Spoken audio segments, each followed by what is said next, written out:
Hey everybody, welcome to the Tim Kulig Free Music Podcast. I'm your host, Tim Kulig, and today I have none other than Madeline from the true crime podcast Crimeatorium. Welcome. Thank you. It's good to be here. I don't know about you, but I don't know why, but I always get nervous about these interviews. It's just, even when I'm recording episodes, I'm on I've done over 100 now episodes. I just hit 100 last week, but every time I record, I still get nervous. Honestly, my past, I think the first performances I did were musically related, like when I was in like 5th or 6th grade. And in middle school, I had plays I was in where I had like solo singing or whatever. And every single time from then to now, I just turned 50 last week. And I still get butterflies. I still get weird. I still get. So you never get over it because know before I did my podcast, I was not. I had never been in plays. I had never done any public speaking, nothing like that. So it's not something that's.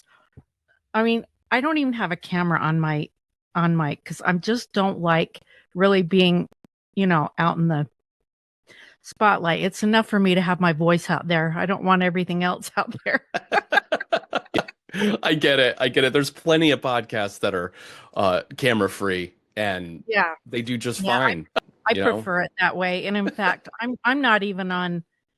I've quit using YouTube even. I noticed that this morning. It was one of my first questions I was going to ask you, because your whole podcast catalog since what 2020 you started, I think. Right. Yeah.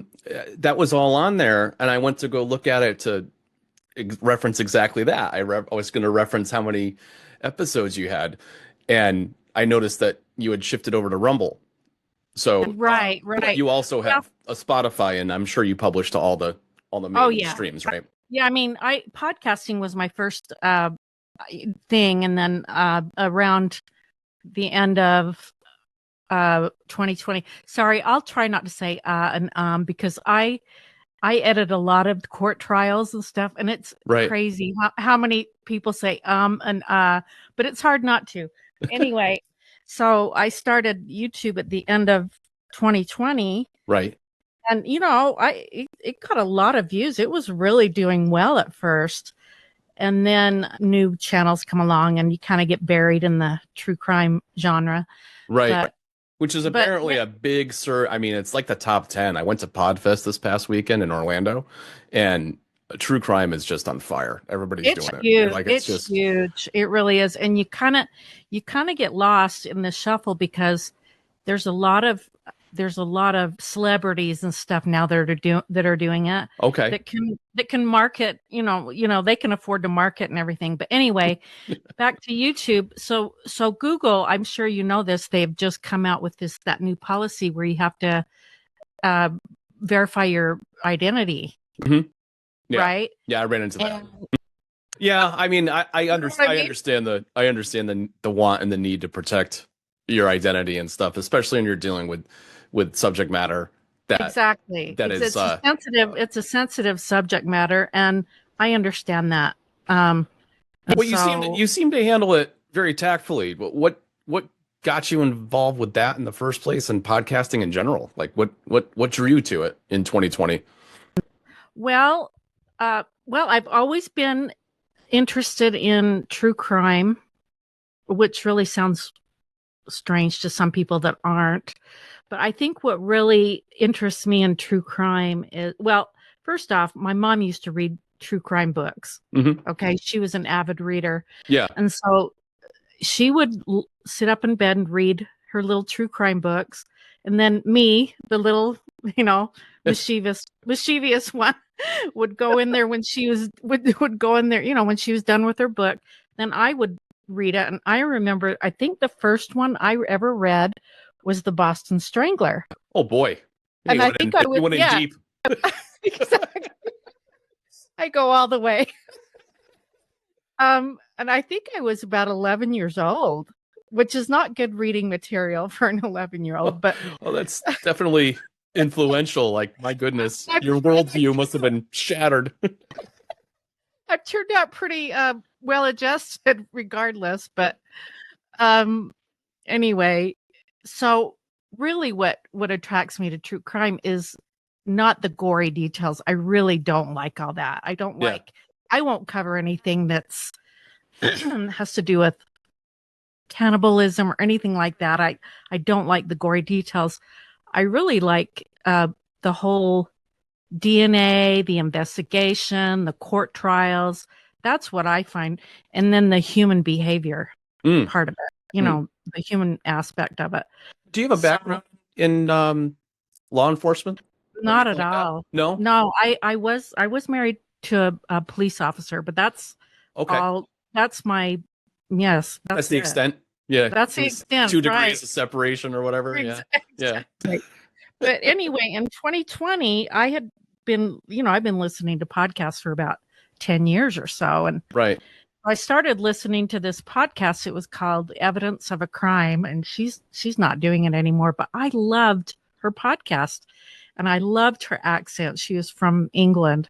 And so I reached out to her on Twitter. It was Twitter back then. And her and I started talking back and forth. And I thought, man, here's this 20-something-year-old girl. She's got this great podcast. Why don't I just do it? I kind of dive in head first to things. So, well, it's great. A lot of people talk themselves out of that stuff, right? They're like, oh, I don't know if I could do that. And they make up every excuse under the sun. Meanwhile, there's this tingling on the back of their neck saying, do it, do it, do it. And it's like, so many people. I don't want to wake up at 70 and be like, I didn't try this, like that's ridiculous. Exactly. So, but maybe, I think now in hindsight, I would have given it a little more thought and planning, because I really didn't put much planning into it. I just dove headfirst into it. I think it's a better solution, honestly. Yeah. And I'll tell you why. Most people overthink, just like we were just saying a second ago. Most people overthink the process and they get so wrapped up in that minutia that they can't get out of their own way.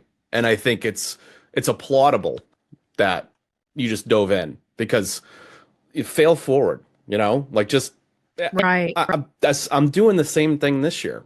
Like I don't know. I literally just posted this yesterday, so I'm sure you didn't hear it.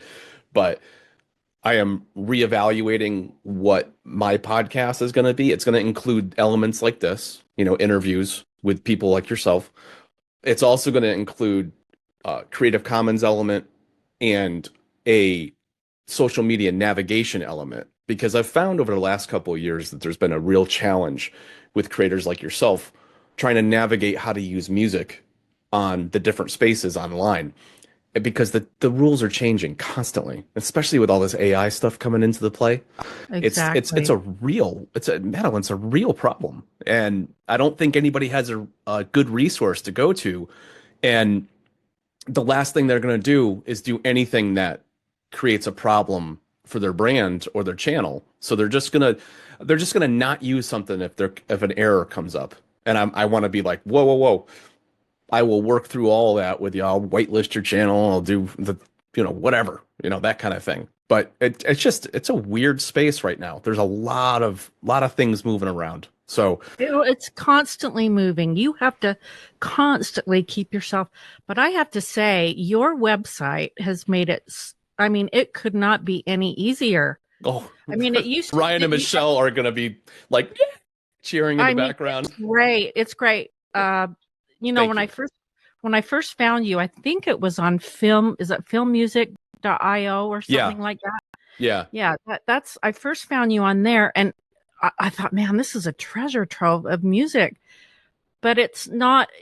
You still had to, and as small as this sounds, when you're trying to navigate, you have a podcast and everything.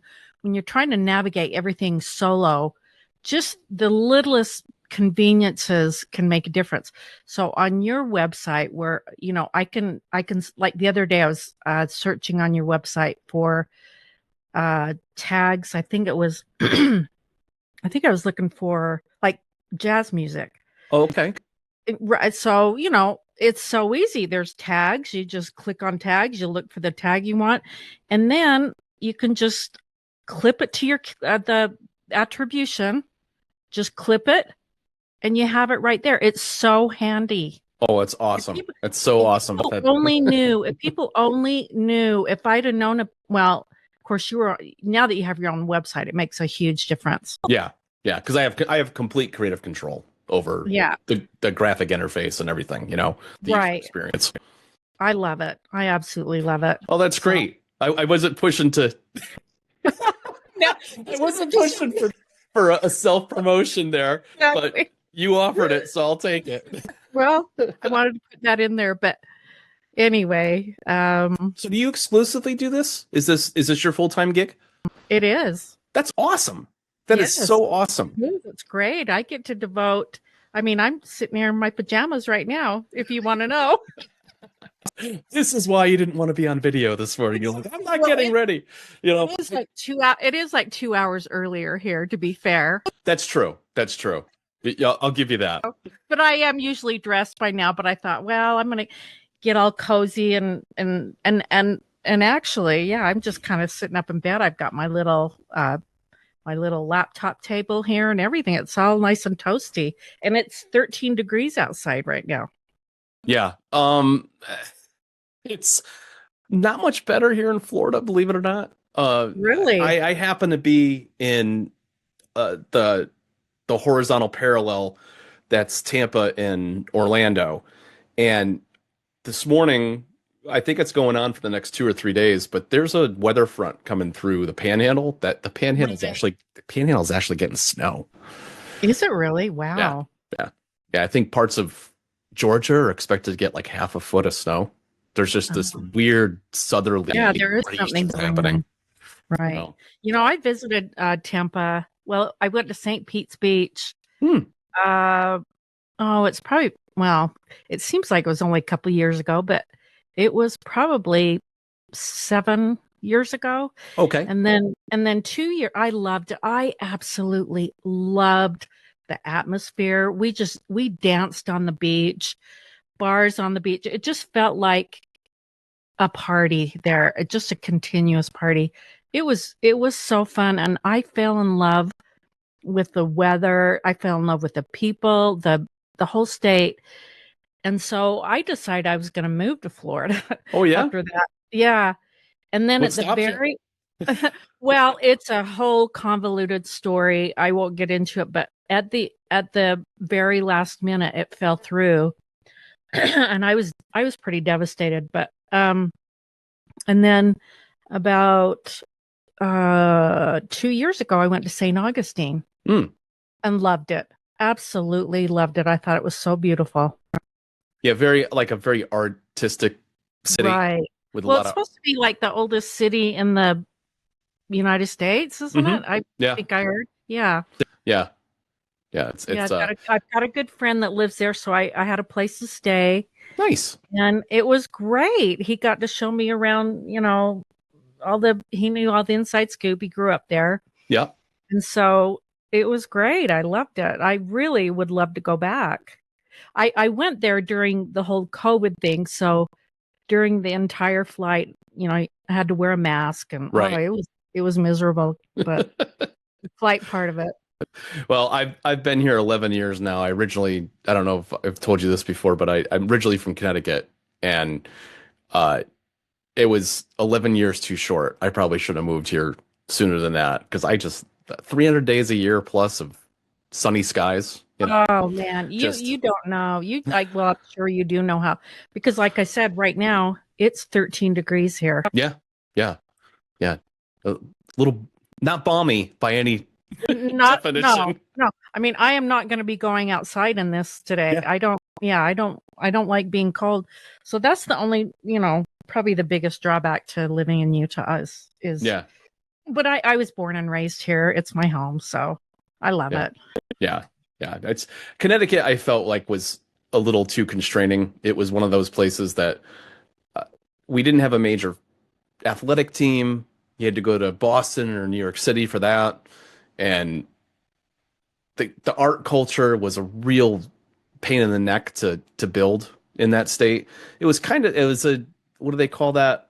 A bedroom community or something. Like people just go to work, they go home, and the Yeah. activities aren't, a Connecticut listening to this will just, or nutmegger is what they're called, will listen to this and get all pissed off and be like, "Ah, that's not true. There's lots of culture here, blah, blah." I'm like, oh, okay. It's an extension of New York. There's a lot of private schools there, but people tend to leave after they finish their schooling there. Hmm. So, and then, again, it's another state that has income tax. So bye bye to that Right. for me. Right. I'll never go Exactly. back to one of those. I mean, I do. I would love to move there, but I don't think there's a chance I'll ever move to Florida now. But anyway, yep. Enjoy your good weather. Yeah. Well, Be thank great. you. Be grateful. Be grateful. So tell me a little bit about what inspired you to even start it to begin with. I mean, you obviously you listened to another one, right? You were listening to the woman from England. Yes, evidence You of a know, crime. um, was there a particular case that she had that kind of made you think, I think I want to do this? Like Well, like I said, I have always been sort of I guess impulsive. It would be a good word for it. yeah, I think just I don't think I put a whole lot of thought into it. okay, I was listening to Jacob Wetterling. I think I was listening to that case. But anyway, I have been listening and watching true crime for so many years that it really was a natural progression for me because I have always enjoyed writing. I've always kind of had a flair for writing. And I am my son says, you're like a walking encyclopedia of true crime. yeah, And so I did have a lot of true crime stories in my head or cases in my head because I've been watching it for years. I mean, I'm older than probably 90% of my audience, so I've got a lot of years of now if I can just recall all the cases, that's the problem.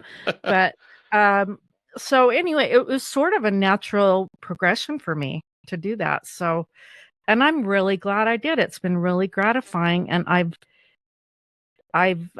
learned how to do a lot of things that I never thought that I would be able to do. I never edited audio. I never used any kind of audio program. Graphics. I was very limited in how to do graphics. So I've learned a lot and that in and of itself has been really gratifying. Well, out of all that, what surprises you the most of what you've learned through this whole process of building a podcast over the last 5 years? What surprises me the most? Yeah, that you've learned. I think, and it could be show content, or it could be the process that you just described, like the things you had to learn. I think the whole process, it's really been great to see. I mean, if you look back, if anyone, looks back on or listens to my past episodes, naturally you can hear a progression of it getting better and better. Yeah. So that just makes perfect, right? We got that drilled into our heads as kids. We're like, yeah, whatever, mom, blah. And then, fast forward 30 plus years later, for me anyway, I'm like, oh shit, that's a real thing. Exactly. It really, really is. Yeah. And, just how I do a thumbnail for every one of my episodes. I do a separate thumbnail for it. I don't just use, and so I can see where my graphics has gotten better. My audio hopefully has gotten better. That's always a work in progress. Yeah. I'm always learning something new about how to edit audio. I've never, I don't know about you, but each episode I'm never completely happy with. I have to force my hand. I have to force the hand and just do minimal edits and just push it out, me personally, because I could get caught up in that minutia, Madeline, and just literally just get so in the weeds with that I don't focus on my core, which is building the catalog of music, because that's really where my value add is for people. That and some of the the insight that comes from the podcast as well. But you know what I mean? Like I could sit there and really dive into the details of this audio quality or the visual quality. And that's one of the reasons I went to Podfest this past week was, okay, let's see some other tools, some stuff that could save me time. There's this one called Riverside that I'm not using right now, but I'm going to train on for a bit before my next podcast interviews and probably piggyback off of that. Cause oh my God, I caught one. I captured one last night, which was like a epilogue to that. And then basically letting people know what I'm doing this year and what it did behind the scenes for show notes and chapters and everything else automatically. I'm like, I don't think I'll use anything else. This is Riverside. Yeah. Yeah. Oh, okay. Yeah. I've never used it, but I have heard about it. Yeah. And it's pretty cheap. I mean, it's a couple $100 a year, but really? To me, that's nothing, you know? Right. I pay that per software instrument, basically. Every time I buy a new one, you know? It adds up. Oh, well, that's a path that, you know, when I think about good tools and debating whether or not I should spend that, it's a no-brainer. If it's under a certain dollar amount, like, or if it's at a price point like that, it's worth testing. 100%. You know, that is one thing. Yeah, that's one thing I've done over the years is I've really tried to get the best. Like right now, I use Hindenburg Pro for my audio. Okay, I never heard of that. Oh, it's mostly for the spoken word. It's designed for journalists. Okay.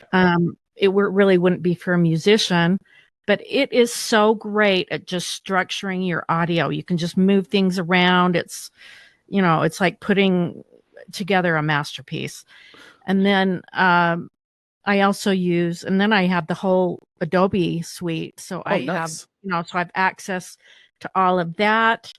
I've just ventured into using ChatGPT and I absolutely love it. It's like, you know, I don't know about you, if you have any kind of assistant or anybody that helps you with anything, but just me, you know, yeah. and it can, you know, when you're juggling all of the social media and all this and trying to write and you know, with a podcast, I'm trying to write, I'm constantly on the hunt for episodes. And now I've just started another podcast and I'm just thinking I've really bit off almost more than I can chew. So my son said, you know, you should look, and I have used ChatGPT in the past, but now I'm using ChatGPT just to bounce ideas off of and to get a brainstorm and to help it keep me organized. And it's been a lifesaver. And it's like, man, that is the best $20 a month. Yeah. Right. I've ever spent. It's like the cheapest 24/7 assistant that you could ever ask for. I love it. Well, you know, you can design GPT specifically for your podcast, and you can prep it and basically train it to be a virtual assistant and a virtual person that already knows like the foundation of what you're going to be asking it about. And it's going to respond to you in a way that is surrounding the subject matter that you deal with. So you could literally spend a couple hours building the background for it and everything. And then when you need to shove a document at it or ideation, I want 12 talking points for this podcast episode, and this is what the subject is, and you shove a bunch of information at it, it'll just respond. And it'll do exactly what you're asking it to do as if it was an authority on that subject, which is great. I mean, case in point, the potential, you know, questions I was going to send you, these are sitting right in front of me. The potential questions I was going to send you were an output from ChatGPT. I told them about your podcast. I told them, you know, the kind of things that I want to talk about. And it spit out 90% of what I sent you was unedited. I was like, that's exactly what I want to ask her. So It's a great tool. It's a fantastic I tool. absolutely love it. And I know, I think maybe there's still some people that may think, well, AI or whatever, you're kind of taking the shortcut, or I don't know, maybe people think that, maybe they don't, but I think it's crazy not to use it. Me too. Me too. I think there are places and incidents where I don't want to use it. Full disclosure, I don't use Suno or any of those Udio or any of those things to generate my music. I feel like my core catalog needs to be pure from me because I agree. I agree I've with had a that. Yeah. soundtrack coming out of my head, Madeline, since I can remember. Like I'd walk around when I was 5 and hear music in my ears. It took years to convince a parent or whatever to encourage that and learn, learn how to, make my own music. But ultimately, I look at those tools right now as nothing more than ideation because I don't know if you've generated some stuff using any of that free stuff. There's it all pulls Right. from No. a language model that we don't even know what it is. So Yeah. you could get a melody that's a complete ripoff from something and not know it, Exactly. and then have a Exactly. copyright issue. And there have been Right. some copyright issues coming up for I have for heard that. that. So Yeah. I don't want to mess with that. But ideation, like that's great. If I'm in a rough spot, Brainstorming. Yeah. yeah, Yeah. I think it's a great tool for that. Same thing with some of the visual stuff or the some people have written complete books and published them on Amazon. I'm like, how is that how do you feel good about that when they're not all your words? Like maybe Exactly. not a single Exactly. word isn't yours. Right. Like, and did you even read it? You just pumped it out there with the hopes of, making $1 million because you saw Well, something on. I've been using it for a few months now, and so you kind of get a feel for how it writes and the words it uses and whatever. So I don't think you'd be fooling anybody if you had it.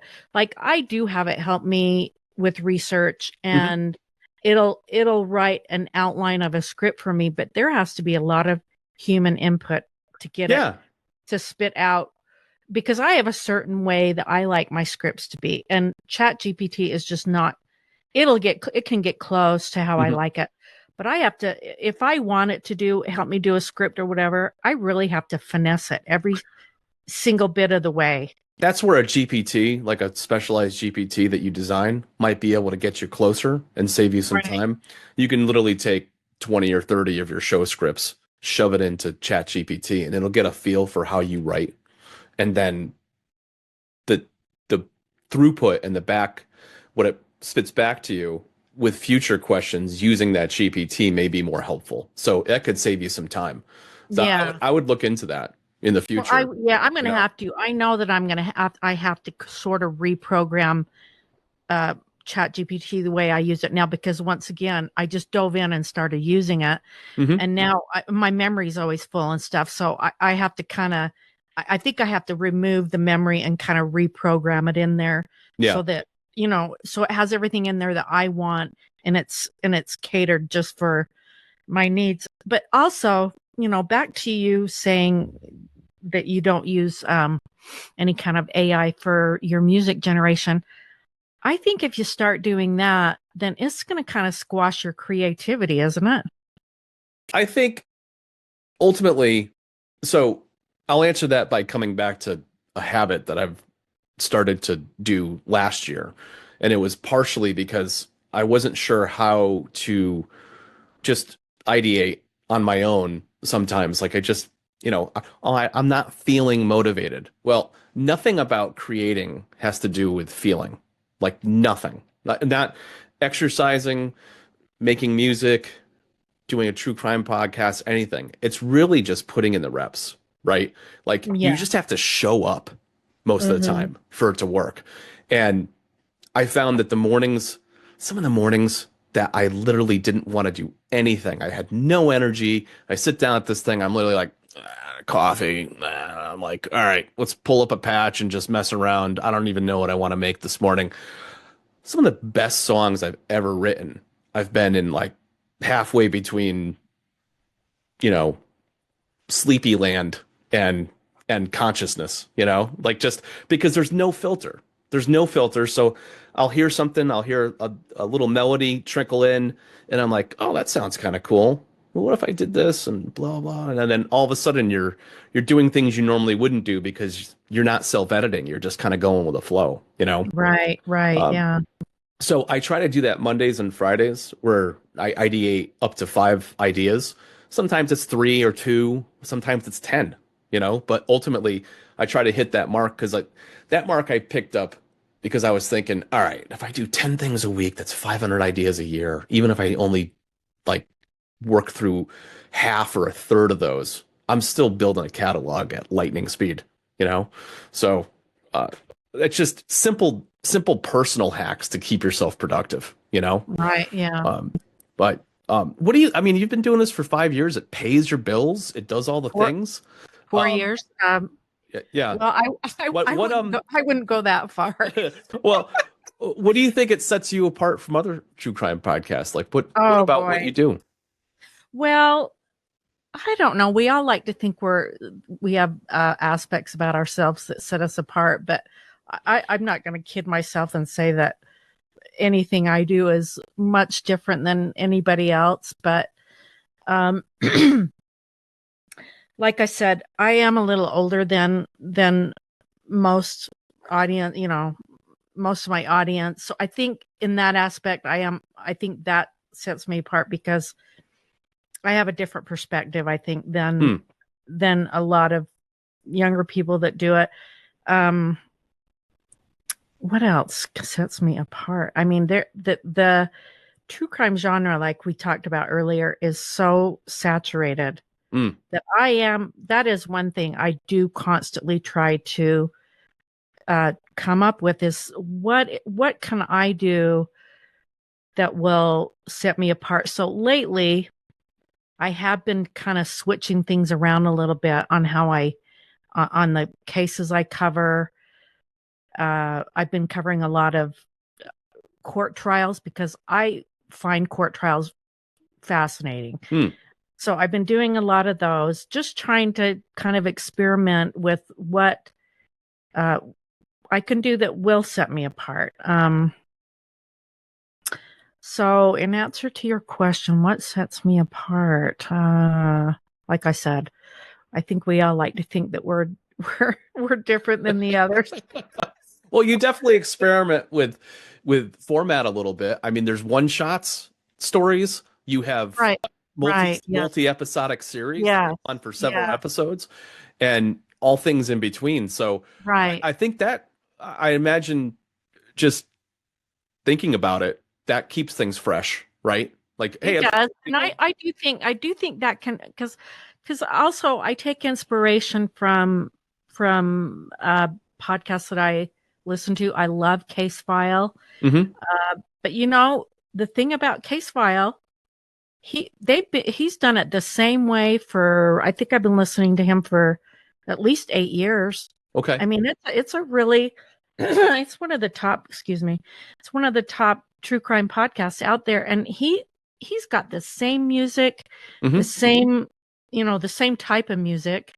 I don't know if you've ever listened to it, but No, not personally. it's kind of old schoolish forensic files type music. It's I love it. It's the same artwork, the same voice, the same format, but it has worked for him. And the way I am, I mean, I like to change things up. I like change, and so I don't usually keep things the same. I just can't imagine me doing it the same way. But I see that there is wisdom in doing that. Well, there is something to be said about formulaic show formats. Specifically, I always come back to the Dora the Explorer example. This is complete non sequitur, kind of. But I, I would sit there and watch this with my daughter as she was growing up, and it has three, typical 3 chapter or 3 act. There's 3 separate milestones that have to be hit. Certain Uh-huh. characters come in every episode, and it's set up as a formula for a reason. The kid knows exactly what to expect from the beginning, middle, and end. The Right. resolves are similar, but the stories are different every single like time. But the foundation, like the template, is the same all the time. I mean, Joe Rogan hasn't changed his podcast intro. He's been doing it for 20 years. You know? Like my son told me that. He Yeah. says, have you seen his podcast cover? Yeah. It's the same. Yeah. It looks like he did it in paint. Yeah. 20 years ago. But you take that away after a certain amount of time, and people get very covetous about that. They're like, no, Yeah. that's the thing I love about that, which is exactly why I'm making changes now before I have an audience that's going to be like, hey, screw you, buddy. Like that's the big reason I stop in here. That's a trigger intro that makes me feel like I'm at home and I feel at peace listening to you. You know what I mean? It makes me feel good. Well, there's comfort and familiarity, I think. Most definitely. Most definitely. You know, like when I listen to Case File, he releases his episodes every Saturday morning. It's the same opening music I've listened to for the past 8 years, the same artwork, and I can see that there's real wisdom in that. It's just not how I roll personally. I've just never been a person, and I don't want to say it's stagnant because it's not. It's right. Well, it's a personal choice, right? It's a personal choice. We're just different, and I have changed my artwork. You know, one day I'll wake up and I'll think, I don't like that artwork anymore, and I'll change the artwork, knowing that it could backfire. Excuse me, knowing that it could backfire on me, because I don't think it's a good idea to keep changing. But I just, that's just the core of who I am of making changes like that. So that's why my logo and colors and everything are the same between the music and the podcast link, because I want all that to tie together, right? Right. And right. Honestly, that wasn't my intention to begin with. It kind of just happened organically on its own. Yeah. You know, happy little accidents, you know? Yes, definitely. You love that? I do when they work out. I know. It's just great. It's like sometimes, you know, one of your questions on there was on the questions you gave me was to how do you decide where to put music in your episodes? And sometimes they are happy little accidents. Like, wow, the beat will line up just right with the pauses in the audio and whatever. So yeah, I love those happy accidents. Nice. Was there ever this is a big one for me, and I'm gonna call it out and not have this sound natural at all, because I want to read this, because I really want to know, have there ever been moments when the emotional weight of a case felt overwhelming, and how did you manage that? Because I can tell you personally, there are true crime stuff that I'm just like, oh, I don't even know how I would navigate that. You know, exactly. Well, right or wrong or good or bad, I've been watching it and listening to it for so many years now that I am a little desensitized, sadly. Okay. Well, understandable, you know. Right. I mean, I can handle but I do not like gory details. I don't like bloody, gory details. I don't like dismemberment, stuff like that. I mean, if I do cover a case like that, I will touch on it briefly. I am really, I'm a woman. I'm kind of drawn to the emotional side of things, and so, if there's an emotional aspect to that story, or a human aspect, that's more what I'm drawn to. But right. Let's see. I forgot your original question. Oh, the emotional. Okay. Well, okay. I just covered a case. It was Molly Tibbetts, and it was she was a young 20-year-old girl from Iowa, and she was jogging down she was jogging. She was an avid runner, and a man pulled up behind her. Anyway, I covered the whole trial, and so when you cover a trial, you're getting a lot of information, and it's intense, because I'll spend days editing that trial, because I just edit it down so that I can post it. Right. Just kind of the raw trial, but I'm editing it down. So I'm getting like overload of all this everything. It's That's a in little real time. You're covering a trial. no, not real time. I'll acquire the actual trial after it's already done because Okay, I like it to be resolved and everything. So gotcha. anyway, so you're kind of in that space for a solid week just listening to all this testimony. So Right. you sort of become acquainted and you feel sort of a connection and attached to the family, to the victim. And so I have to say, excuse me, I had to step away quite a bit from that one. It really disturbed me. Yeah. For one thing, this gentleman, this man was here illegally, so that was disturbing in and of itself. He really shouldn't have been here. And Yeah. then And that in and of itself would have avoided this from happening altogether. Right. exactly, and Right. that disturbed me because here this young girl, she's in college, she's going to be a child psychologist, just a great looked like a great young woman, just Whole life ahead of her. Right. 20 years old, and for what? She Yeah. gets her life snuffed out Yeah. for nothing. And so, he had confessed to it. He had led them to her body, but yet he went through the whole trial. Her family through a whole trial and everything. Hmm. So that one was hard for me, emotionally. Don't even know the whole story, and it's hard for me to hear it. Yeah, You know? I did have to step away from that, but I had a timeline. I couldn't let that go on. It went on, it dragged on for a week and a half. I think I released the first episode on a Monday, and then I didn't release the last one until the following Tuesday of the following week. So I can't let it go on, for 2 or 3 weeks because I'm having an emotional hard time with it. Yeah, right. Yeah, you kind of have to muscle through it You and do. and You move on do. to the next subject, right? Exactly. And then, your mind has to be on the next case you're going to cover, and on the next one, and on the next one.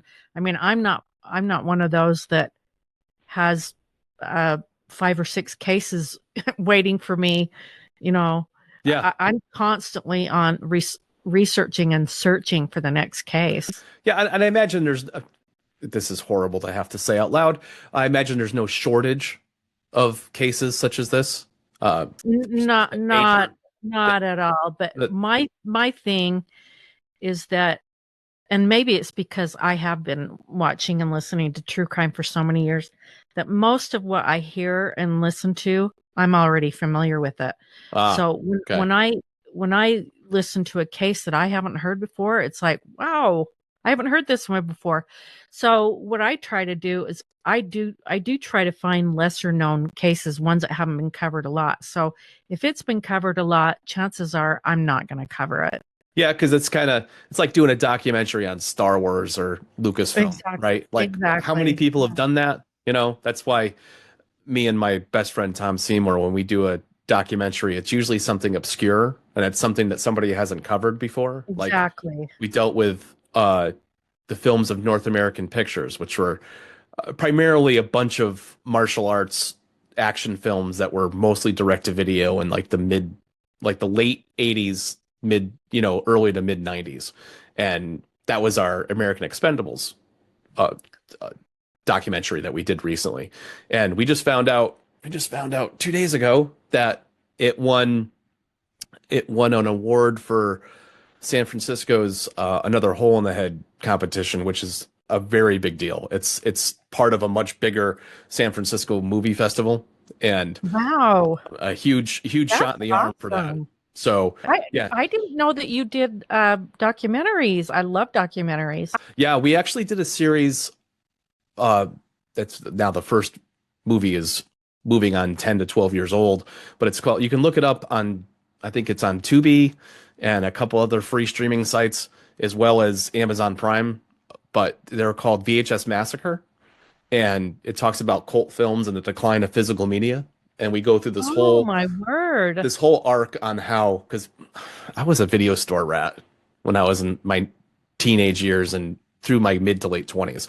I literally moonlighted at video stores, a video store that a good friend of mine owned, and or two good friends of mine owned, and literally that was like Clerks was our life. We dealt with you know uh unpleasant customers and great customers and everything in between, but that's pretty much how I acquired a history and an understanding of film and film production and everything, and I garnered a desire for and appreciation for independent film over Hollywood because Hollywood's kind of, pay to play, just like the music Oh, industry is with the radio. So I can't tolerate mainstream movies. I don't. yeah. Mainstream Holly. I love independent movies. I did not know. Now I knew that you have created music for movies Mhm. because you're on IMDb. Right. But I didn't know that you were involved with actually creating documentaries. Yeah. Yeah. It's a lot of Oh, fun. so Yeah. you're involved with the actual producing, filming, all that? Yeah. Yeah. To a certain extent, there are times when the last couple movies we've done most of the work remotely and with archival footage and remote interviews, that kind of thing. Everything since COVID has kind of pushed us in that direction, but it's the way Mhm. that we're able to say my best friend has a 5-year-old daughter. So doing things and plus he works for the New York State uh uh higher education system, college system. Oh, okay. So the challenge with that is how do you take all that time out and do like a 3-week shoot? You just don't. You know what I mean? You have to No. fit it in however you can. So what we do is we we build productions around our inflexible schedules, I guess you'd call it, and do a lot of post production and correspondence remotely and everything. It works out really good. He's in Queens, New York, and I'm down here just outside of Tampa. So, but we managed to get it done, and we managed to. I mean, it's the 21st century. There's I no mean, reason.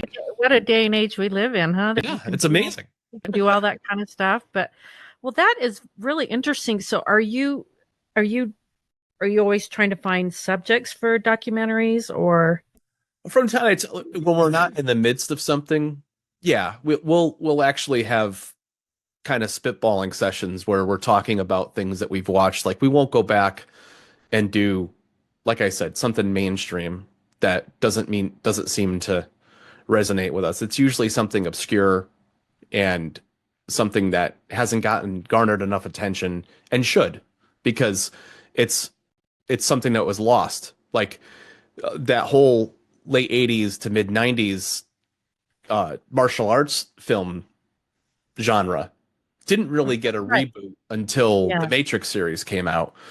And that even was like sci-fi with a little bit of martial arts, because the whole concept was, you're in the simulation and you can pretty much do whatever you want. So that gave it the action element that people are looking for, right? That and like John Wick brought back some stuff like that too, but it wasn't specifically martial arts. It wasn't specifically like here's a rival dojo to this one. Like it was kind of like there was a 6 or 7 year period in the late 50s and mid 60s where westerns were a huge thing, and that's all Hollywood was pumping out was like Right. Yeah. on western, and it just became this white noise at some point, and then they flipped the switch on sci-fi again and other things and dramas. But you could just see it. You could see how there's like a wax and wane of genres and styles, and people just are all in with the MCU, and then there's Avengers Endgame, and then they try to strike gold again, and there's just miss after miss of just overproduced, over budgeted, bloated budgets. I could tell you Mhm. I could tell you things about movies that would make your head spin. Some of these movies that cost $200 million, they literally it's $500 million to break even on a movie like that. $500 million. Oh my word. And that's before they take home dime one, because every like you lost if you go back and watch, if you have any time for it, and it's a subject matter that you enjoy. The VHS Massacre series that we did really dives into a bunch of elements about how there's no revenue streams anymore like there was before. Physical media is going away. So Right. Yeah. it still exists, but it's not nearly the source that was there before. Like if you had a Hollywood movie, I'll briefly talk through the numbers here. You had a Hollywood movie and it cost you say 50 million to make and it did poorly in the theater. Let's say it did 20, right? Well, you split 50-50 with the theater, so it only made 10, right? So you're still in the whole 40 plus whatever in, advertising you did. You still had pay-per-view, which is usually a 90-day window of exclusivity. Oh yeah, I forgot about pay-per-view. Then you had the streaming networks like HBO, Right. Showtime, Movie Channel, and they would have exclusivity for a while. Then you'd have, if it was a small enough run, the video stores would have to pay for those tapes. Those tapes were like 60, $70 a piece if they weren't what was called sell-through. And sell-through is like you could just get it at Walmart once it's available on tape, right? And I'm saying tape because we're still talking the VHS slash early DVD era, right? Right. But tapes would cost you 60, $70 a pop. Now Oh, think wow. about that. That's a lot. You're an independent video store. You rent these things for $350 a piece for 2 nights. That's 20 turnovers before you break even on it. Oh my word, I had no idea. Yeah. Yeah. So and then if people don't return them, man, that can get pricey. yeah. So there was all that line, and then eventually all movies go to what's called sell-through, which is like a standard retail price. So there's like, I literally listed off like 10 things of a way to get money. Now it's theater, streaming. That's it. And maybe in between theater and streaming, you get a rental slash purchase, limited time frame on Amazon or one of those things. So right. I never thought about that. It's a whole different industry now. It's a whole different industry. But the problem is that you have most are aging and aging out in some ways, but you have a history of actors and actresses and like big time composers and producers and directors that command and demand a certain amount of money for a movie, but there's just 20-30 million dollars a movie for just one person. That makes no sense. That makes no sense anymore. That they have to kind of ride. You know what I mean? Are they still getting that amount? I mean, I don't watch mainstream Hollywood movies anymore. In some cases, yes, but there's been a shift too. Like when Netflix commissions a studio to do a specific movie, like Don't Look Up, that movie that was on Netflix about I don't know if you've heard of that one. It had Jennifer Lawrence in it, Leo DiCaprio, and it was about a meteor or comet going to hit the planet and wipe out all civilization. Yeah. The two of them were both paid, I think somewhere like 12 or 15 million a piece, but that's it. They don't get any residuals. So it's it's different than traditional Hollywood, which is they get residuals every time it plays somewhere. You get a cut of everything, right? So a whole different animal. But like that whole industry's changing. I think you're going to find in the next several years there's going to be a major contraction in Hollywood for a number of different reasons. Some of it's the subject matter and the subject matter interspersed with the stuff that they produce. It's also people are tired of unoriginal content. They're tired of somebody pumping 100%. Out, Saw 15. Like, how many versions of this are you going to make? It's just ridiculous. I mean, that's probably a bad franchise to mark because that franchise is doing very well. What did you say it was? Saw. The Saw franchise. I don't like torture porn. I think that's the weirdest thing in the world. I just don't think I've ever seen one of those. And I do like scary. I like scary movies, but I wouldn't like that. But what blows me away is Carrie Ells from The Princess Bride is in the first one. Oh, really? Whatchamacallit? He's the one that took over. You've seen The Princess Bride, I'm assuming, right? From years ago. Yeah, years yeah. ago. I just do not watch movies very much. But he's the last person I figured being in a horror film like that. It's just bizarre. I just do not like, and especially maybe because I'm a little bit more aware of it now than I used to be. But I can't. Hollywood movies, maybe it's more prevalent now than it used to be because it seems like it is. Even kids' movies, they seem to be so full of propaganda type stuff. Yeah. And I wonder, what messages, little subtle messages. And Yeah. it's like, I just want to go and watch a movie. I don't want to be, try to have it sway my opinion, even subtly. Yeah. And I have noticed that there are that Hollywood movies do that. And I guess they've always done that, but I'm a little bit more aware of it. I'm more aware of it now. And I think part of the reason for that is maybe it's not as subtle as it used to be. Maybe so. That being said, there were some unsubtleties that have disappeared. Like people don't just blatantly smoke in movies like they used to. Every movie, I know. It would smoke constantly, right? I mean, that was the thing. I mean, for a while here in the last 6 months, I really got into watching 30s, 40s, and 50s movies because I just think they're so great. But everybody in those movies smokes. Yeah. But they quit. I think they quit doing that maybe like in the 80s. Maybe, yeah, there was maybe the 90s. Some push to research in general, like that we need to like de-emphasize this. And I can see that. I can see the wisdom in that because you don't want to glorify something like that. But you notice the difference of movies from that era as opposed to now. I'm curious to know if you can see this, and I don't even want to prep it. What would you say is a major difference between movies from that era and today? Like compositionally, what would you say is different? I'm curious to see what your response would be. Composition. Oh my gosh! Like the shots, I mean, the different shots. Oh, the different shots. Yeah. I mean, I can visualize the difference. I don't know if I can describe it. You know what I mean? Yeah. I mean, I know for me, based on how they make me feel and how much more I enjoy movies from the 30s, 40s, 50s, and 60s, and even 70s. But from the I would say this.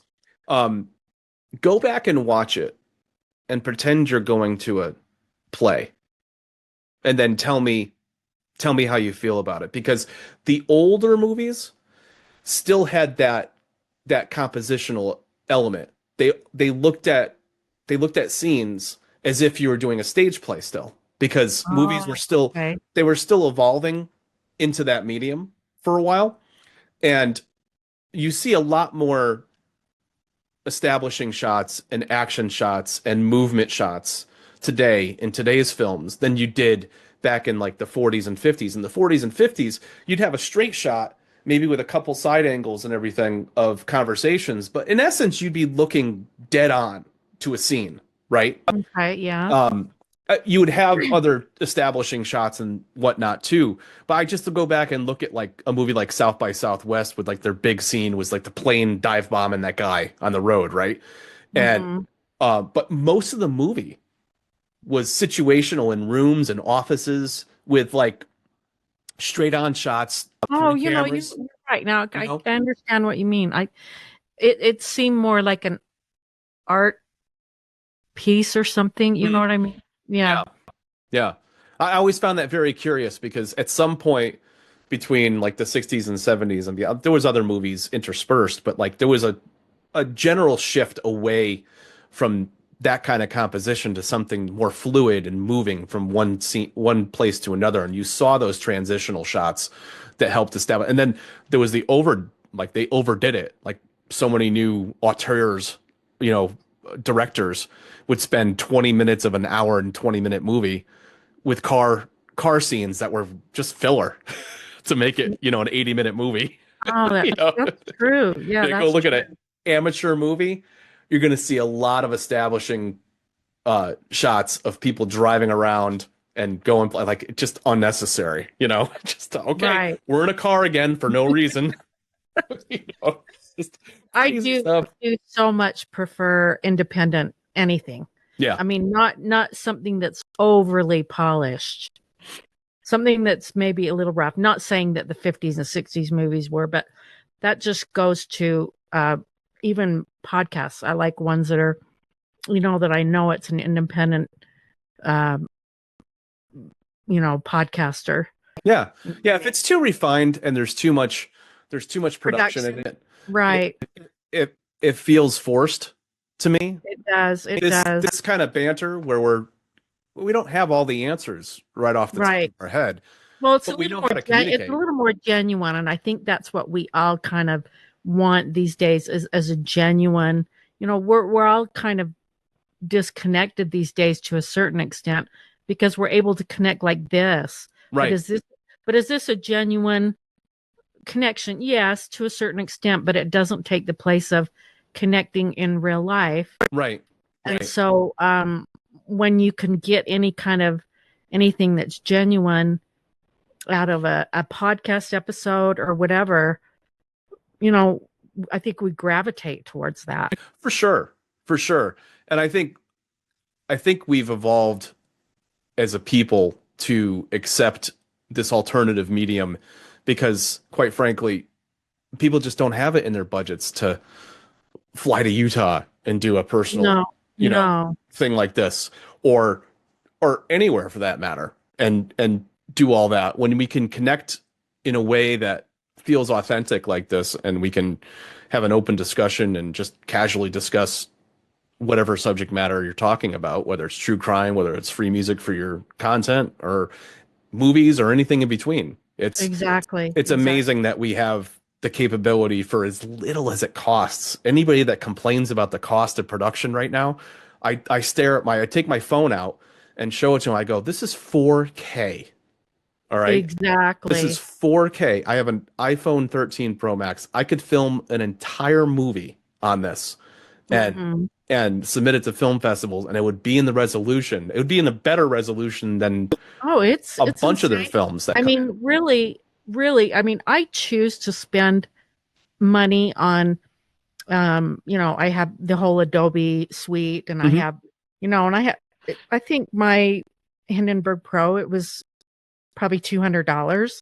Okay. And I have a few, I subscribe to ChatGPT. I subscribe to 11 Labs. I have all these different, and 11 Labs is great. I love.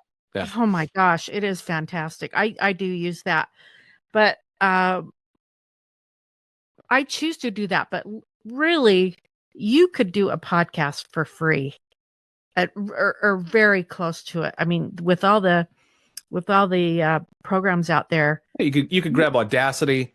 Exactly. Or that's what OCR, not OCR, ODB. OBS. OBS. That's it. One of those OBS. acronyms. OBS. You could, and there are free platforms that you could host your podcast to. I mean, if anybody, and you could use your phone, like you said, you could use your phone to. But I have chosen, because I do like to try to have the best hardware and software that I can afford. I mean, I have like 4 different microphones just because I like to.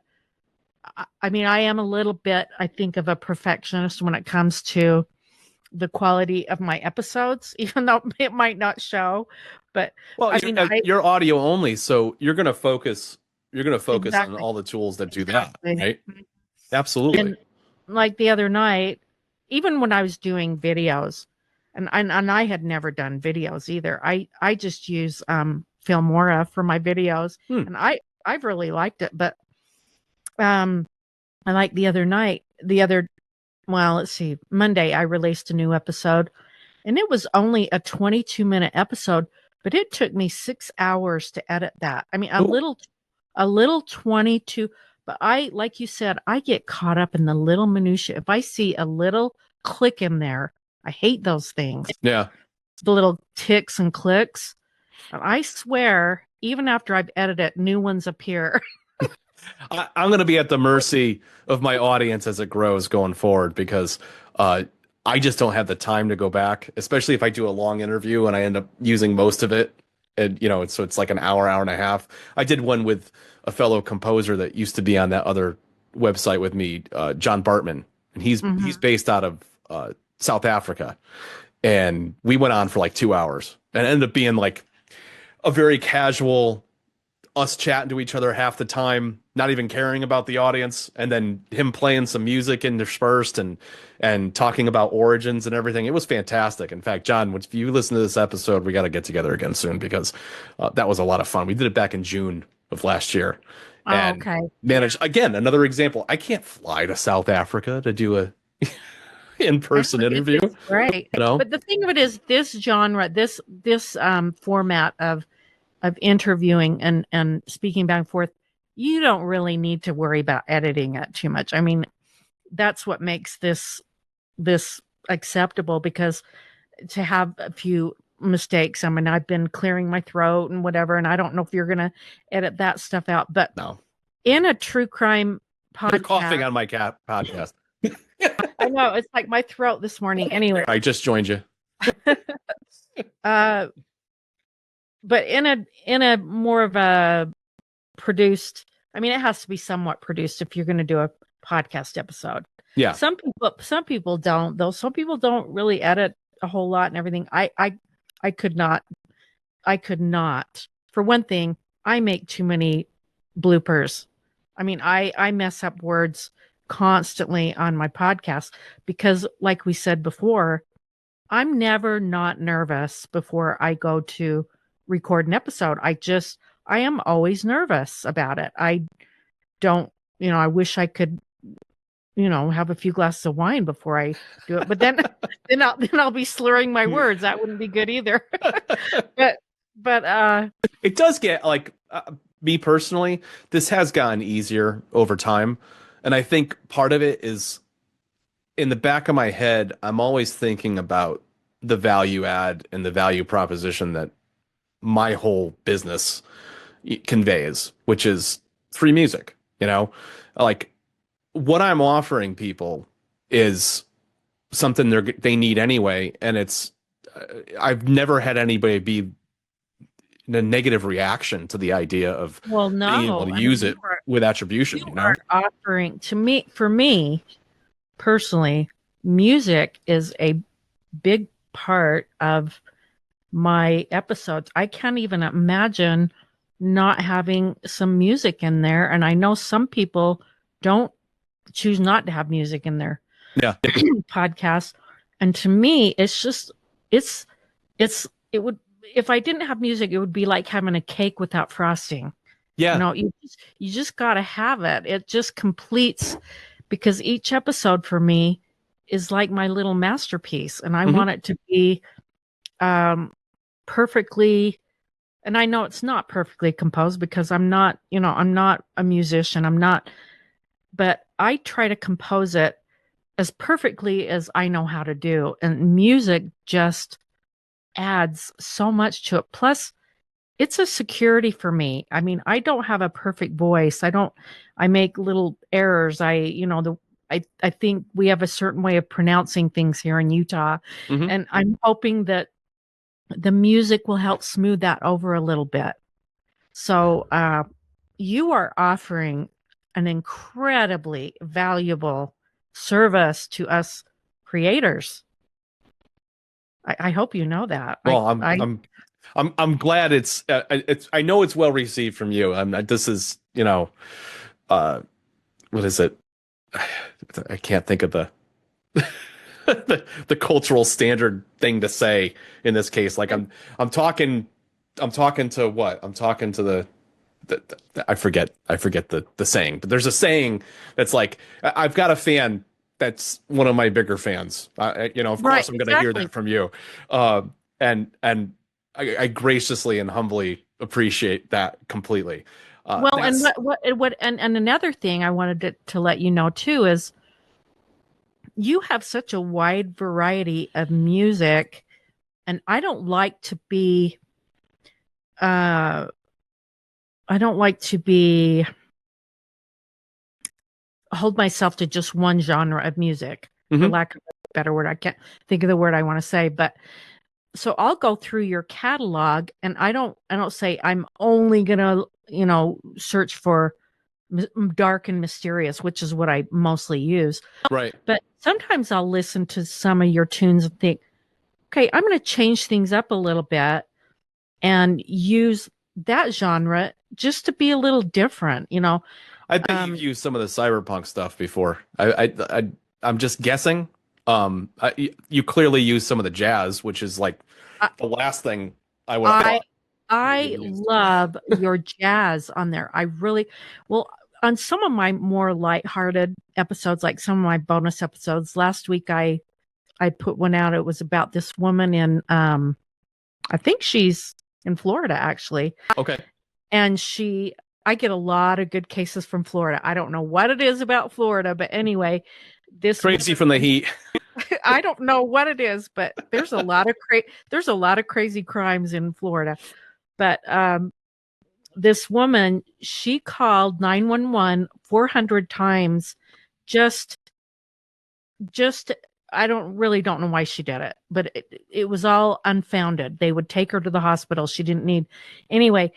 That's a little bit of a lighthearted, like different. Ma'am, maybe you shouldn't own a phone. I mean, what a waste of resources. I mean, she was on Medicaid, so Medicaid was paying for it.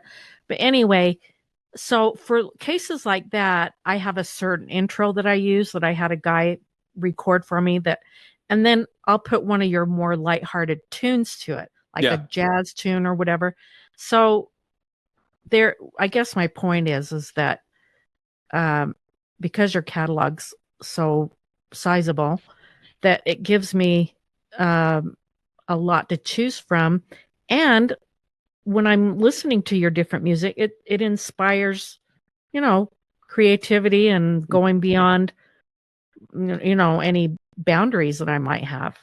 If that makes sense. That's great feedback, because one of the reasons I specifically choose to do multiple genres is I don't want to stagnate. I don't want to write the same song 100 times, right? Yes. I don't want to write the same horror tune 100 times. I want to write the same electronic music. I could see that because I have seen it. I've seen other musicians or creators. Look at professionals, Yes. Not to poop on any particular band from any era, but there's plenty of bands that I've followed over the years that have had like 3, 4, 5 albums, and that's it. They don't go beyond that. Maybe they have a little solo project or something. They had a couple one-hit wonders. I'm sure they're fine financially if they had somebody looking out for them and making sure that they weren't just pissing their money away. But ultimately, like, I've already surpassed a bunch of those heroes by many times X of producing music. Now, granted, is my production value as high as somebody that worked with Rick Rubin or somebody like? No.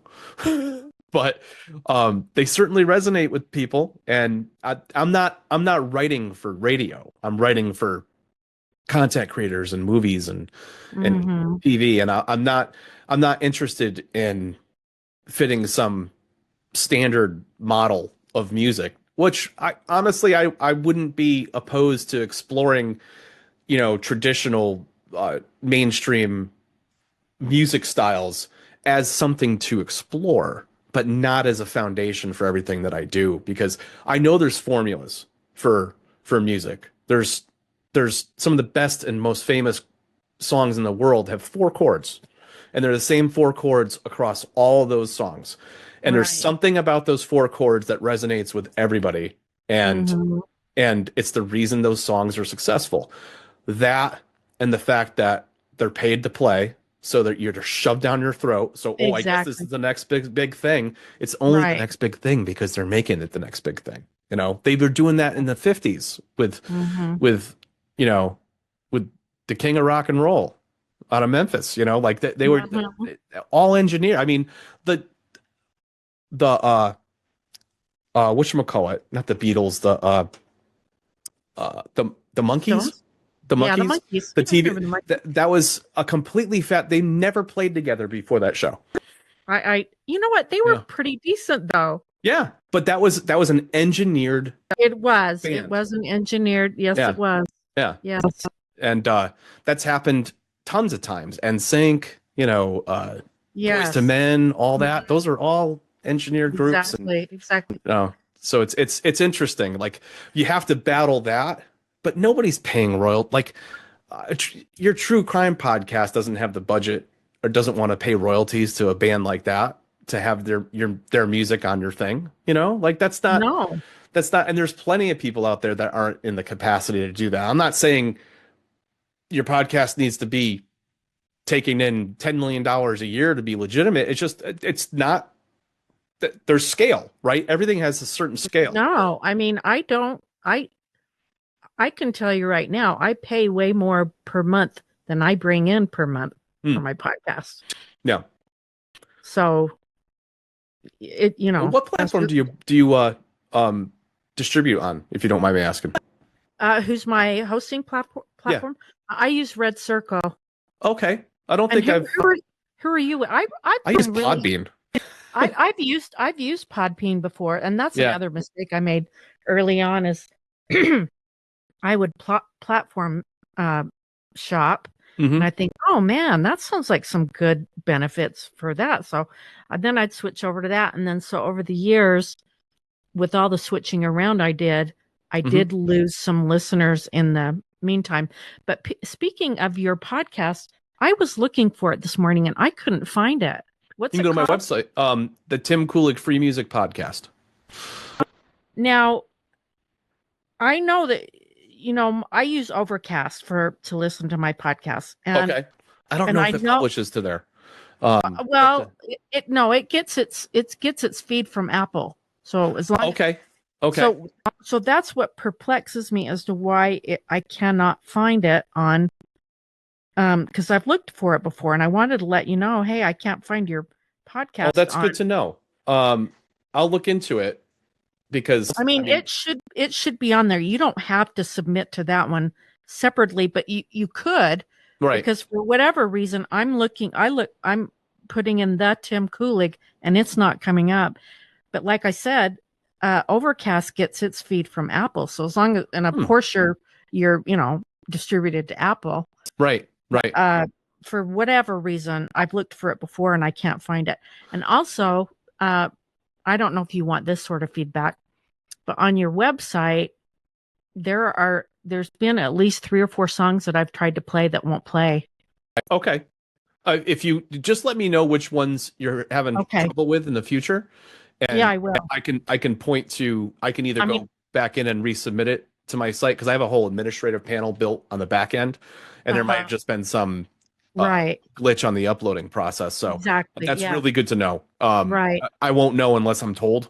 So, exactly. And that's what I thought. But it's like, I know you're busy and I don't want to keep bugging you about little things. That's not a bug. That's awesome. Okay. Awesome feedback. How are you going to know unless somebody tells you? That's right. And then there have been slight issues with scrolling that I've noticed on it too. That's changed. We just had, if you haven't looked in like a week or so, we recently did a rollout so that it'd be lookable, like searchable on a phone, because that capability wasn't in place with the first iteration of the site. So last Wednesday or Thursday, there was an update that was sent out that did the phone update, and now the scrolling has been updated. Well, I never look at it on my phone. Okay. I do everything on my laptop, but what I've noticed is sometimes when you're playing a song, like if you click on it, you want to play it, and you're kind of almost to the bottom of I hope I explained this okay. No, you I think I know where you're going. But go ahead.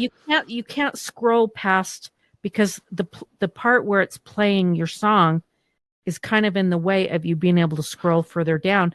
Yeah. And it seems like at one time you used to be able to collapse that little part that was playing that song to allow you to scroll all the way down. And it seems like you can't do that now. But I'm always got a bunch of things in my head. Yeah. Maybe I wasn't paying a No, lot of attention. that's really good feedback. It's a known glitch as well. That's going to be another patch that's Okay. coming out soon Okay. too. Okay. But anytime you see stuff like that, absolutely, Madeline, you're welcome to Oh, I shoot me an will. email. I Great. won't consider it. I Okay. consider any of that feedback, positive, negative, a positive to me because I want it to be from what you said in the beginning. The functionality of the site is intended for you and you alone, like the you end users. Like it's supposed to make it as easy as possible to get what And you it want is, and it and get. really is. It could not be any easier. I mean, when you were on SoundCloud and Pixabay, Hmm. Pixabay's not bad. Yeah, I mean, but you got to know what you're looking for. That's the problem with Pixabay. Pixabay. In fact, I am surprised at how many good songs are on Pixabay. A lot of them are AI generated, but Hmm. there are some good composers on there. But SoundCloud, I couldn't stand it because every few songs you had to listen to a 30-second ad. Yeah. And you know what's funny is that you brought that to my attention and it never was an issue for me because the very nature of me uploading all my stuff there, I have to have a pro account and I Right. don't get ads. So Yeah. it didn't even occur to me that people are getting advertisements every Yeah. couple songs that you listen to. Sometimes you So get, you every maybe 4 or 5 songs you listen to, you mhm. have to listen to 1 or 2 ads. And right, I could get a subscription with SoundCloud, but why? I'm not going to do Yeah, that. but you don't have any reason for it, right? No. Whereas I have multiple sites that I host my stuff on, including my personal website, which is the big push this year to get as many people to that as possible. But that being said, I'm not going to stop posting things to SoundCloud and Pixabay because some people only know me for there, you know? Right. And if I stop, then they're going to think that I stopped making music and maybe not be as interested in what I do. So it's a weird thing where you have to kind of be everywhere but nowhere at the Exactly. same So time. do you make revenue off of SoundCloud? SoundCloud, no, but I do make it everywhere it's published. I use DistroKid, which is a self-publishing management tool that Oh, okay. pushes I've never out heard to of it. pushes out Oh, to okay.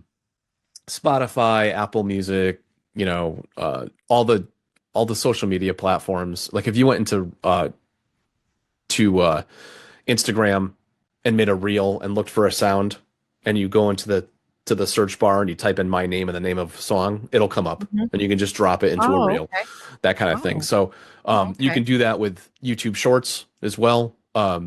YouTube long format, you have to drop music in there, but you already know, well, you've kind of distanced yourself from that platform anyway, but you know that uh, on that platform you have to give attribution or they're all registered with a Exactly. content ID. Right. So, Yeah. Yeah.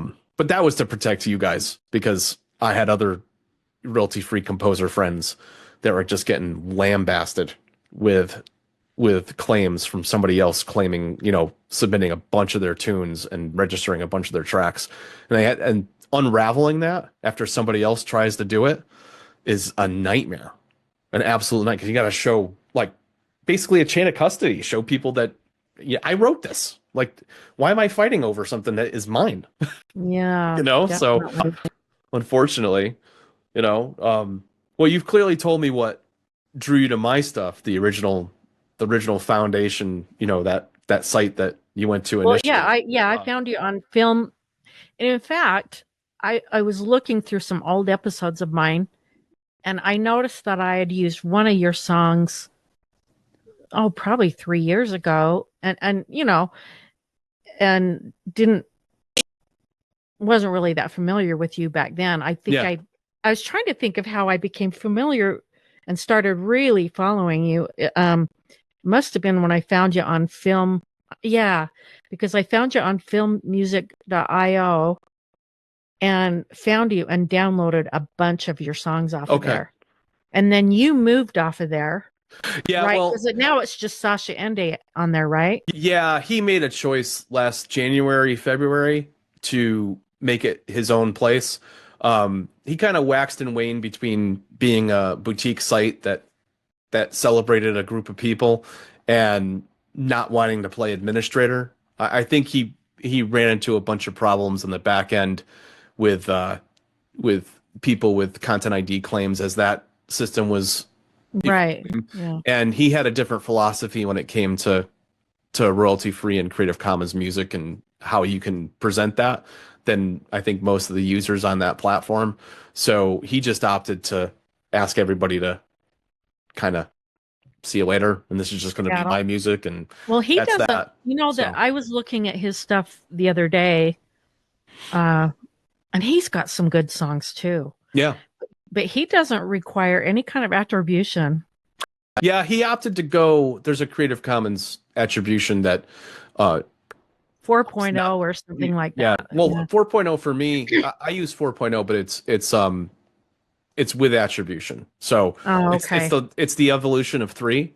But I think he just does it for him. It's a hobby. It's not a career. Right. That's what I gathered. Yeah.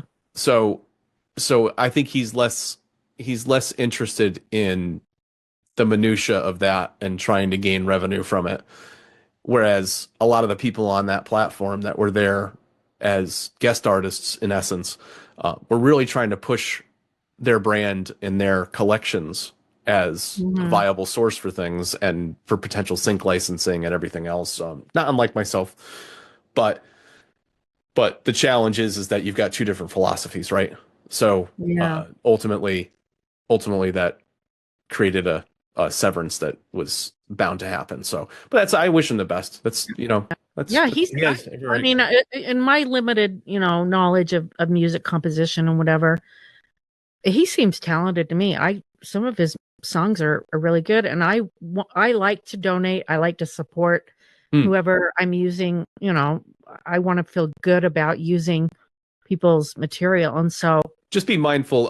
He's shifted to a big AI component with a lot of his stuff. I've noticed that, but he clearly lists the ones that he's. Yeah, that's good. That's good because I think that's an important. You know what? Feature. Even if it is AI, you still have to know how to prompt that along to create, because some of the songs he's created with AI, I don't know what he's using, but some it's Suno. It's probably Suno. Some of them are really good in my limited understanding. Yeah. Some of them sound really good to me, but I wanted to find a way to donate or support him, and he doesn't even have any way on that site to even. No, there used to be what is Stripe? I think that was a platform that I could we all not sync through. Any. But yeah, I think it's just evolved into keep it simple, I guess. Yeah. Just take it, use it, whatever, Yeah. When he feels compelled, he makes new stuff. I just don't feel good about even doing that. So I haven't really used a whole lot of his stuff because I do want a way to be able to at least acknowledge, and I guess you still can. I mean, you can still acknowledge, but right now it's just easy for me to use. I use you, and then I use another gentleman that's been doing it for quite a while, Coag Music. You ever heard of him? No, I haven't heard of them. COAG? Yeah, COAG. Just look him up on. He's got a lot of the same type of genre. He's check him out. Yeah, I mean, I and a lot of people use him. I mean, that's how I found out about him. Yeah, a lot of people, especially in true crime and horror and all that, use his music. Well, I'll definitely check him out. Let's see what about his style people are resonating with, Yeah, he's on YouTube, and he's got, I've got hundreds of his songs. And so I've just tried to keep it simple. I just use you and him because I've got way too many songs to choose from. At some point it becomes cost prohibitive or labor prohibitive, right? It does, because a lot of the good music gets lost in the, amongst all the music I have. And when I'm putting together my podcast, I don't map it out to the exact what song I'm going to use beforehand. After I'm done recording and editing, then I go in and choose what music I want to use. And by that time, I'm ready to be done with it. I'm just ready to watch some videos or something and and relax. And so So I just simplified it now to where I just use you and Coag. Well, I find like it's an interesting thing. Like I know I'm not so naive as to think that, oh, I could be everything to somebody. That's never the case. Like, there's times where the music's going to resonate with something that you're producing, Right. and then other times it's not. And there's other people and other people's music and other moods that are generated. I think that took some time for me as an artist, if I'm being fully disclosive, that early on, and it probably had a lot to do with ego and Right. the Exactly. fear of like, well, if you go with somebody else, then you're not using my thing, and then are you just going to forget about me? They're like, no, like that's my job is to make the stuff, right? My job is Exactly. to create the mood, create the sonic, piece, if you will, and whoever it resonates with, and whoever wants to use it for things, that's my that's my value, that's my contribution. I Mhm. write things that I love that nobody gives a damn about. Right? Like that doesn't resonate with them. But I'm like, I love making that, and I'm going to listen But to it it myself. I but might be it the will only. resonate. It Yeah, will, and yeah, you do think that you put yourself out there, even as my true crime podcast, you're just putting yourself out there and hoping that your different characteristics that come through in that episode, or the way you pronounce things, or the way you construct your episodes, I just hope it resonates with somebody, yeah. and you are putting yourself out there. But Well, yours clearly does. If I recall correctly, on YouTube, you had a following of a 20 in the 20,000 range, something like I that. did, yeah, and Yeah. And was that all organic? Did you advertise it or didn't. No, I did not advertise. that's amazing. It happened really fast. And again, I think my earlier episodes were more ones that hadn't been heard of. They were kind of obscure crimes that I remember happening, especially here in Utah. Hmm. And so when I posted those, they got a lot of traffic.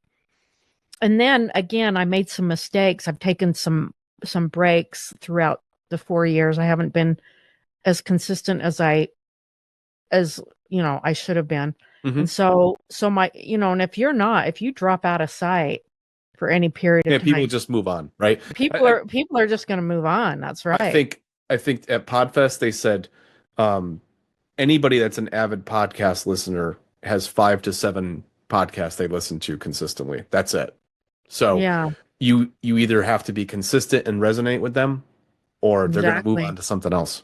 Right. Right. So, uh, or or they just out of loyalty and commitment are consistently listening to you regardless of your scheduling, Exactly. And intermittent scheduling. YouTube is a harder audience. I mean, they're pretty critical. Yeah. And that was kind of hard for me at first.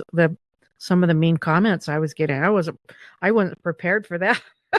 Well, the thing I've learned too recently is that unless they're damaging the brand, everything is worth it because It the is. algorithm does not care about No, you're the right. context of the comment. And if you have enough of a following and you create this crazy interaction where people are just battling each other, like some people engineer that because that alone is going to drive traffic to the content. Exactly. It is. It is. I feel Yeah. that's a little it's that's in ingenuine, Right. and Yeah. It and is. inauthentic. I feel like if that happens organically by itself and somebody really hates a piece that I did and suddenly there's like this big battle and great, go ahead. Like even negative response to a music as a response, it means it Exactly. triggered something in you that you're like, oh, I can't stand that. What didn't you like about it? What about it didn't you stand? Like, I Mm. want to understand. I don't want to turn like at this point in my self-esteem or I don't know, maturity. Like, it's not about getting you to like me. It's fine. You may never want to listen to me again after that, but I want to know what triggered you. Like, that's Mm-hmm. what was it? Was it just something personal? That's a healthy way to look at it, Yeah. and as long as you're kind of prepared for that sort of thing. Like I said, I jumped into this, and when I got on YouTube, I was not prepared for some of the mean comments, and I'm not going to lie, I thought I had a thick skin, Mm. but they got to me because I did sort of take it personally. That's my creation, you know. Right, right. I worked in construction for 17 years in various capacities, in the Mhm. field for a little bit, and then mostly in the office, and then ultimately controller, like CFO, second in command Mhm. for a outfit out of Connecticut. Mhm. And I can tell you one of the main reasons I had the thick skin that I do is from working with the guys in the field. You just, if they weren't ribbing you, they didn't like you. And when they rib Mhm. you, it felt like they didn't like you. So you either, no matter what, you were like, it was a way that they got that stress and tension of the physical job and the tight deadlines and everything. Because we were drywall, metal framing, and finished carpentry. So we were always like at the tail end of a job. And if a job went belly up or the Gantt timeline got pushed because of trades from the beginning, we tended to be the folks that came in and helped bring the job in under the right timeline. So a lot of stress associated with that, you know, that coupled with juggling contractors not paying you and all that, and making Mhm. payroll and all that. Oh, I don't miss that. I was a CFO for I was a Were you? CFO for a while. Mhm. Yeah. A lot of pressure. Yeah, chief financial. There was a lot of pressure, but I did want to, before I forget, I Yeah. did want to bring up this new podcast that I just started called Yes. Enigmatorium. Yes. Tell me about Now, that. so, I came up with the name Crimatorium again just on a whim. It just popped into my head, but it really turned out to be kind of a good uh, branding opportunity because a torium is a great suffix because you can put all kinds of words in front of it and it just kind of works. So it's really kind of worked for a good brand. But anyway, so I've got several other projects with that suffix atorium attached to it. Oh, very good. I can't That I wait to hear will, more about that. well, I will never have time. I mean, I have so many projects in my head, but there is no way I can juggle it all. I am I'm barely able to juggle Crimatorium. But now I have sort of committed to this Enigmatorium because I've released the trailer and everything. And Okay. I am kind of excited about it because it's a nod to the Twilight Zone. Yeah. Yeah. Which I still owe you some things on that. And I'm aware of it. But No, but but the reason I brought that up is because we were talking about your catalog of music, and there is so much in your catalog that will go right along with that podcast, awesome. Awesome. the episodes. But basically, what I'm doing is I really loved the Twilight Zone growing up. I watched it, and I loved the whole ambiguous uh, storylines and kind of scary. But anyway, so I was going to have it be nonfiction along with fiction, Hmm. sort of paranormal, but now it's evolved to more just eerie type stories. And now it's just kind of fictional stories. And I've been writing, I've got probably 5 written for it, just ready to roll out. But my schedule, I am so, I have a life outside of my podcast. I've got things I got to take care of. You know, I, I, No. I This is all you do, listen. right? I like to cook, so I grind my own wheat and make homemade bread every week. I made some Oh, that jam. sounds lovely. Yeah, I made some Sounds pear awesome. jam. I made some pear jam last week. I make granola. I like doing things like that too. So I'm trying to balance Well, you're not gonna my have any problem if we ever go off grid. no I'm gonna kidding. starve to death in a week. No kidding. Yeah. Which is another thing. I've always wanted to do that too, but that's a topic for another time. But my point is that I've got so many projects in my head, so many ideas for different podcasts. And once again, I just threw this Enigmatorium out there as a nod to the Twilight Zone. Nice. So I do have some episodes that are ready to be recorded. I just need to pin it down to where I'm probably only going to do 2 episodes a month of it.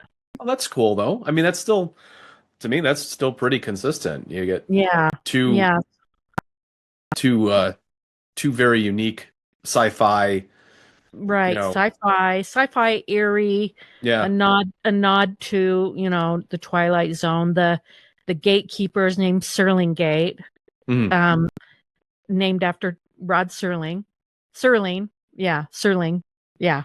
Well, it sounds like you could delve into a lot of weird things like UFOs and cryptids and exactly. What else is there? Like the Black-Eyed Children. That's a weird story. Yeah. But I would like to get some true story, nonfiction stories that go along with it too. But it has to sort of fit that whole format of eerie, ambiguous, paranormal-ish. Yes, and it kind of leads at the end. There's never really a 100% resolution. Well, the audience gets to figure that out, right? Exactly. And if you piggyback off of something like that, it keeps the audience thinking about your show, and it's kind of a psychological trick. You leave them wondering how the resolve is, and then you go to the next episode. You're constantly it's creating wonderment in your audience. Exactly. Which right. is really, really cool. So I don't know how that's gonna, but it is kind of fun to go beyond something you're comfortable with. I'm so comfortable with true crime, but it's one thing I learned this weekend at Podfest was there's full-on podcasts that are done for a specific purpose, and sometimes it has a finite life. Some people just do a podcast for 8 or 12 episodes, and it's on X subject, and they're like, we're not coming back to this, but like, we're going to promote this because it adds value and it offers value to people, and sure, whatever. It doesn't have to be one that goes on for 20 years like Joe Rogan, Exactly. Well, I mean, the sky's the limit, and it is so fun to stretch your creativity and just see how far you can stretch that creativity and discover new things about yourself. I mean, I'm writing these. Of course, I am getting help with ChatGPT with the help of ideas for these stories, but the ideas are mine and the concepts are mine. Right. But it inputs some really valuable ideas. I love it. Well, I'm looking forward to this new one. Definitely, because that's much more up my alley. You'd think with all the horror music that I write, I would be more of a true crime person, but quite honestly, I'm more of a sci-fi paranormal type of person. True crime is not, and it's mostly women that are drawn to true crime, and I don't know why. There's a psychological answer to that. I don't know, but I know true crime isn't for.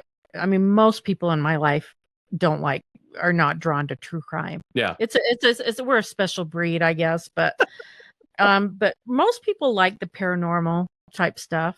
Yeah. So. Yeah, there's a few podcasts I've heard over the years that have paranormal and UFO sci-fi kind of elements to it that have interesting, like, a lot of it's fictional or a lot of it's conjecture, like maybe this is real, maybe it's not. Right. What do we know?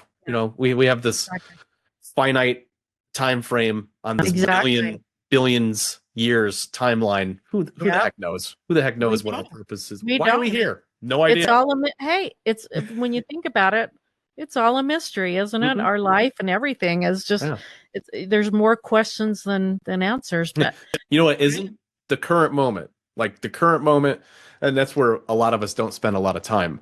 We don't spend time here. Yes. In the moment, in the discussion in front of us, that we're thinking about, oh, what bill do I have to pay? Where am I doing next week? Or that huge mistake I made 20 years ago. That doesn't exist anymore. It only exists here. And that memory isn't even accurate because every time you think of something, you rewrite it.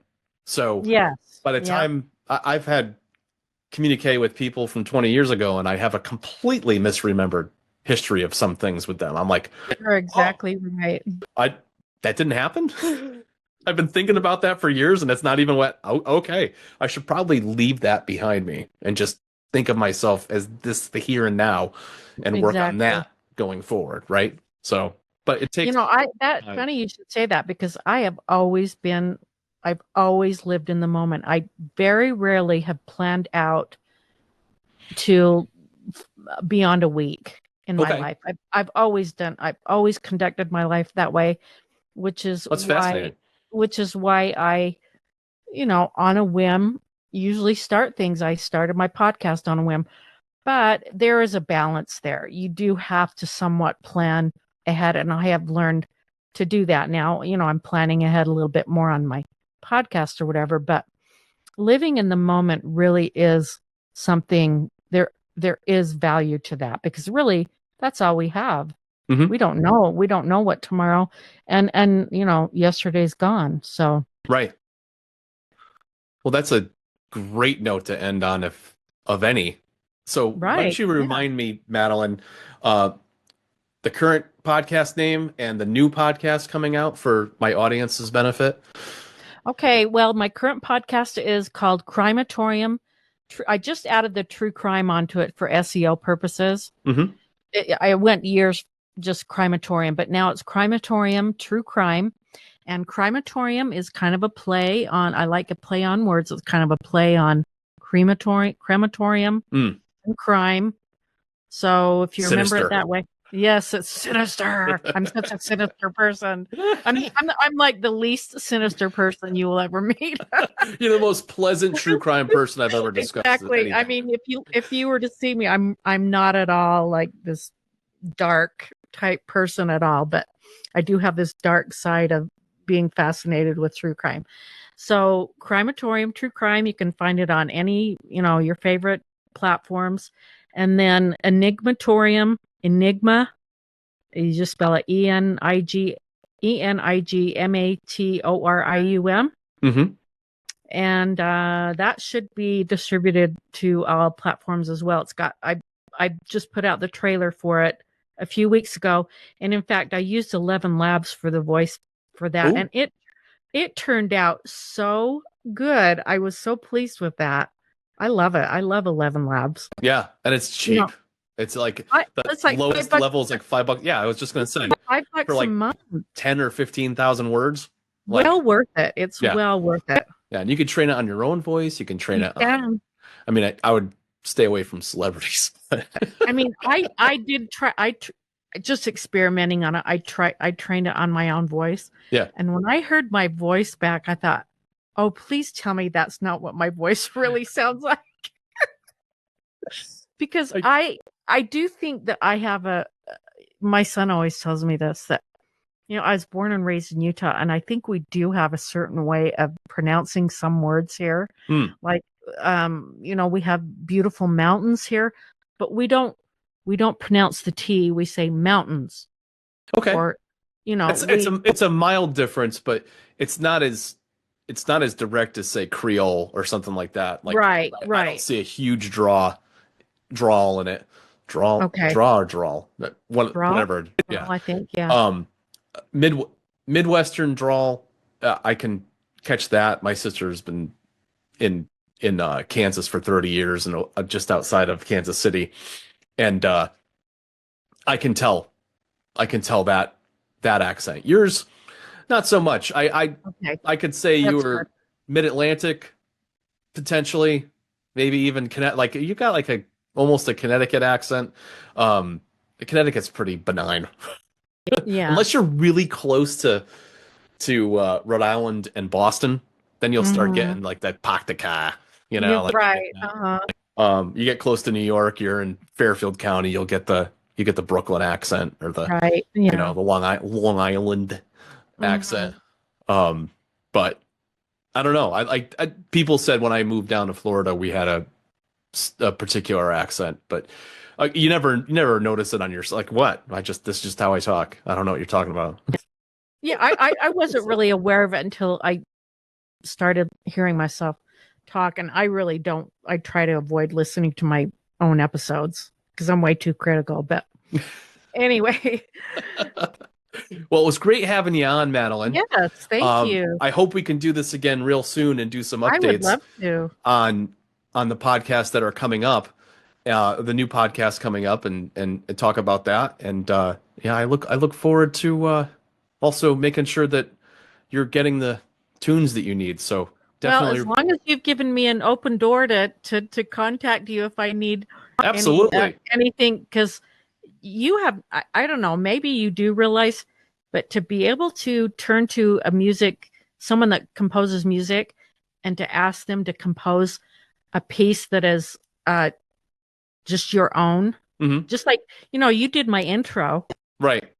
and I use that with every episode, and that's my own, and I love that. Yeah. Yeah. I But mean, even if I were to ask you to compose something, let's say I asked you to do the one for Enigmatorium that was sort of a play off of the Twilight Zone theme. mm, I wouldn't even care if you put that up for everybody else to download too. That wouldn't. yeah. So if you wanted to do something like that and then put it on your site and then have it available to other creators, that's fine with me. Yeah, yeah. Well, that's the beauty of this style of distribution too, is that I think people like yourself, you appreciate the fact that somebody's taken the time to find the vision of the style that you're looking for, but at the same time, uh, like you don't expect it to go there and not do any work anywhere else, right? Like Exactly. you're like, No. oh, this yeah, it sets the tone for the intro to my thing, but it may add some utility to somebody else. And Exactly. you're not covetous of that. That seems No. like a strong word, but you know what I mean? Like, I know what you mean. yeah. Yeah.